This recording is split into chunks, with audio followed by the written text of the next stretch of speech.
Sir ने जो वहाँ गोद ले रखे हैं उनके लिए सर क्या कहना चाहेंगे? देखिए, आईएएस एकेडमी के साथ साथ मैंने एक एनजीओ भी बनाया है जिससे मैं कोई ग्रांट नहीं लेता। ये मेरा अपना इंडिविजुअल एनजीओ है, प्रतिष्ठा हेल्पलाइन। प्रतिष्ठा आईएएस एकेडमी है, इसी के नाम से है प्रतिष्ठा हेल्पलाइन। मैं उसका चेयरमैन भी हूँ और मैं अपनी टोटल कमाई का जितना मुझसे बचता है, जितना मैं कर सकता हूँ, मैं गांव-गांव जाके उन गरीब बच्चों पर खर्च करता हूँ जो बच्चे पढ़ना चाहते हैं लेकिन पढ़ नहीं पाते, जिनके पास किताबें नहीं हैं, जो अलीगढ़ नहीं आ सकते गांव से। मैं खुद चल के उनके द्वार जाता हूँ, उनके घरों में जाता हूँ, उनको समझाता हूँ और उनसे मैं यही कहता हूँ कि आगे निकलने का यदि कोई साधन है तो वह है केवल शिक्षा। ऐसे बच्चों के लिए बुक्स भी देता हूँ, जो अलीगढ़ नहीं आ सकते उनको ऑनलाइन क्लास प्रोवाइड करवाता हूँ, जो अलीगढ़ आ जाते हैं उनको ऑफलाइन क्लास देता हूँ और मोटिवेट करके वो जिस क्षेत्र में जाना चाहते हैं 100 गाँव के माध्यम से मैं शिक्षा के माध्यम से एक नया डेवलपमेंट कर रहा हूँ बच्चों। और मुझे उम्मीद है आज नहीं तो कल एक दिन सवेरा होगा, वो छात्र बड़ी संख्या में सफल होंगे। ये मेरी सबसे बड़ी चीज़ है। तो सर जैसा अभी 12th के बच्चे हैं और 12th के बाद मतलब बच्चों में तो जहाँ तक देखा जाए 6 से 7 के बाद ही जुनून होता है कि हमको आईएएस बनना है, एमबीबीएस बनना है, बहुत सारी चीज़ें उनकी।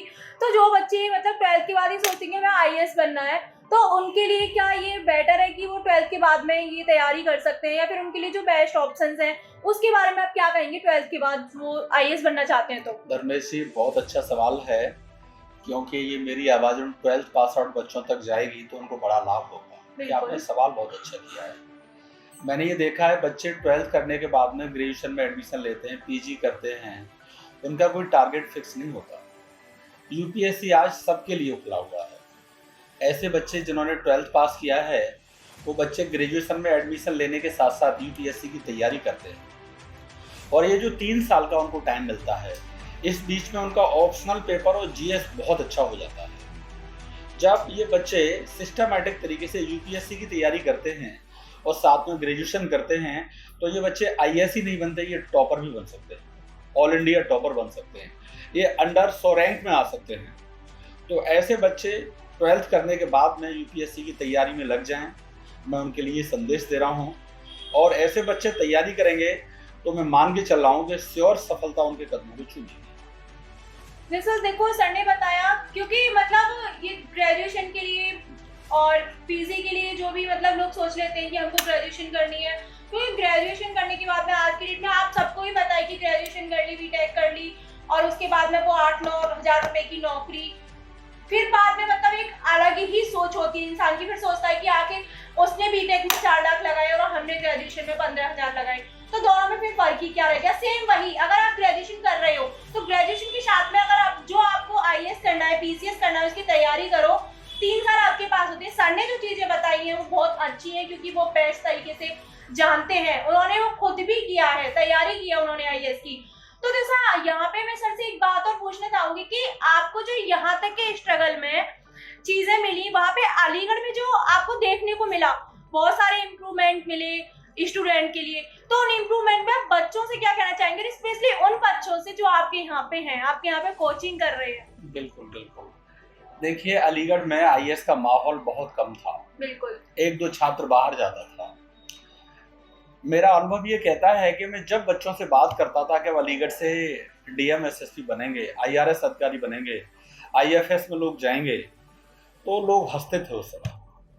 लोग ये यकीन नहीं मान सकते थे कि अलीगढ़ से भी आईएएस होंगे, पीसीएस होंगे। जब मैं उनको बताता था कि आप यदि अलीगढ़ में रह के तैयारी करोगे तो आप आईएएस भी बन सकते हो, पीसीएस भी बन सकते हो और आईएएस के माध्यम से एसएसपी डीएम बन सकते हो, आईएफएस बन सकते हो, रेवेन्यू सर्विस में जा सकते हो, पीसीएस के माध्यम से एसडीएम बन सकते हो, डिप्टी कलेक्टर बन सकते हो, डीएसपी बन सकते हो।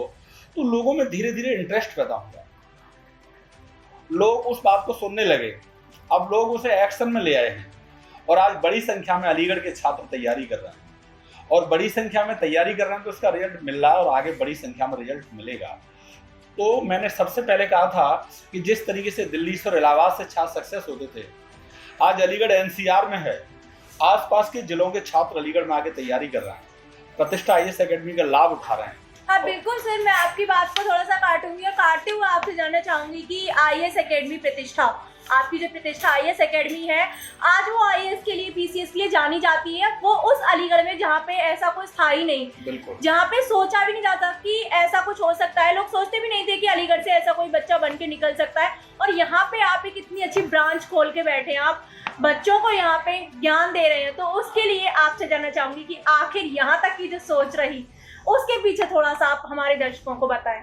मेरा मुख्य उद्देश्य है अलीगढ़ के छात्र बड़ी संख्या में आईएएस बने, पीसीएस बने, और उनके लिए जितनी भी मेहनत हो सकेगी मैं करने का काम करूंगा। और यहाँ के बच्चे जब डीएम बन के किसी जिले की सेवा करेंगे और सरकार की नीतियों को जनता तक पहुँचाएंगे तो मुझे उस दिन बहुत बड़ी खुशी होगी। और अलीगढ़ के बच्चे आने वाले समय में आप देखेंगे कि बड़ी संख्या में यहाँ से आईएएस और पीसीएस बन के जाएंगे। उसके लिए मैं दिन रात मेहनत कर रहा हूँ और प्रतिष्ठा आईएएस एकेडमी के माध्यम से ये मैं काम कर रहा हूँ। ये सबसे बड़ी बात है अलीगढ़ के लोगों की। देखो, जैसा कि आप सभी जानते हो कि बिना मेहनत किए हुए कभी सफलता नहीं मिलती, लेकिन सफलता करने के लिए सर ने बताया कि आप मेहनत करो और सर उनके साथ है। तो स्टूडेंट के लिए और क्या चाहिए?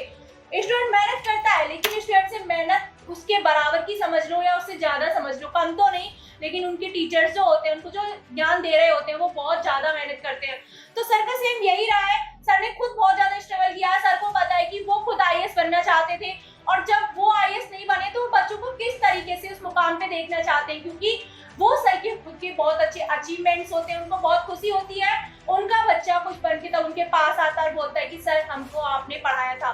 तो आप सभी से एक बात कहना चाहूंगी, दिल से करो, मन से करो, मेहनत करो, एक जज्बा पैदा करो, उस जज्बा को जिंदा रखो और तब तक रखो जब तक आप कुछ ना कर जाओ, क्योंकि पेशेंस के लिए हम आपको दिखा रहे हैं सभी का स्ट्रगल इंटरव्यूज जो मैं आपको शूट करके दिखा रही हूँ सिर्फ इसीलिए क्योंकि आजकल के जो बच्चे हैं वो स्ट्रगल खो देते, जो सस्पेंस है, सब कुछ भूल जाते हैं, वो भूल जाते हैं। उनको लगता है कि हमने 6 महीने मेहनत कर ली, 1 साल मेहनत कर ली, हमसे नहीं हो पाएगा। ये जो आप हार मानते हो, उनके लिए ही मैं आपको ये इंटरव्यू शूट कर करके दिखा रही हूँ कि बच्चा छोटे से मेहनत करके बहुत ऊपर जाता है। तो उन सब का स्ट्रगल आपको इसीलिए स्पेशली इसीलिए दिखाया जा रहा है कि आपको जो पेशेंस है आपको वो नहीं खोना है, आपको सिर्फ जज्बा रखना है अपने अंदर, उसको जिंदा रखना है, उस जज्बे को बनाए रखिए।